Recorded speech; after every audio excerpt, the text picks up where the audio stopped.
Hello and welcome to lesson 26 of A Course in Miracles, your year of miracles with me, Carolyn Ann Sykes. My attack thoughts are attacking my invulnerability. It is surely obvious that if you can be attacked, you are not invulnerable. You see attack as a real threat. That is because you believe you can really attack. And what would have effects through you must also have effects on you. It is this law that will ultimately save you. But you are misusing it now. You must therefore learn how it can be used for your own best interests rather than against them. Because your attack thoughts will be projected, you will fear attack.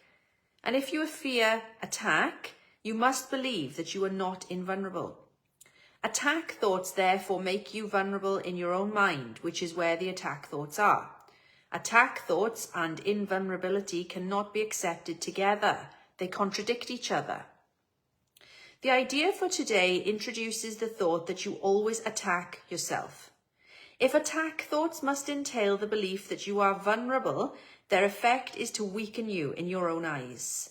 Thus, they have attacked your perception of yourself. And because you believe in them, you can no longer believe in yourself. A false image of yourself has come to take the place of what you are. Practice with today's idea will help you understand that invulnerability or vulnerability is the result of your own thoughts. Nothing except your thoughts can attack you. Nothing except your thoughts can make you think you are vulnerable, and nothing except your thoughts can prove to you that this is so. 6 practice periods are required in applying today's idea. A full 2 minutes should be attempted for each of them, although the time may be reduced to a minute if the discomfort is too great. Do not reduce it further. The practice period should begin with repeating the idea for today, then closing your eyes and reviewing the unresolved situations whose outcomes are causing you concern. The concern may take the form of depression, worry, anger, a sense of imposition, fear, foreboding, or preoccupation. Any problem as yet unsettled which tends to reoccur in your thoughts during the day is a suitable subject. You will not be able to use very many for one practice period because a longer time than usual should be spent with each one. Today's idea should be applied as follows. First, name the situation. I am concerned about X. Then go over every possible outcome which has occurred to you in that connection and which has caused you concern, referring to each one quite specifically, saying, I am afraid X will happen. Then go over every possible outcome which has occurred to you. I am afraid X will happen. If you are doing the exercises properly, you should have some 5 or 6 distressing possibilities available for each situation you use, and quite possibly more.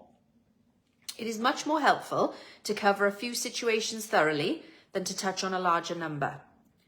As the list of anticipated outcomes for each situation continues, you will probably find some of them, especially those which occur to you towards the end, less acceptable to you. For example, you could be saying, I'm afraid this will happen, I'm afraid that will happen, and it could lead on to the point where I'm afraid I could die, maybe the least acceptable version of the outcome available to you.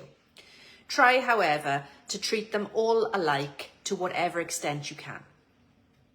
After you have named each outcome of which you are afraid, tell yourself, that thought is an attack upon myself. Conclude each practice period by repeating today's idea once more. My attack thoughts are attacking my invulnerability.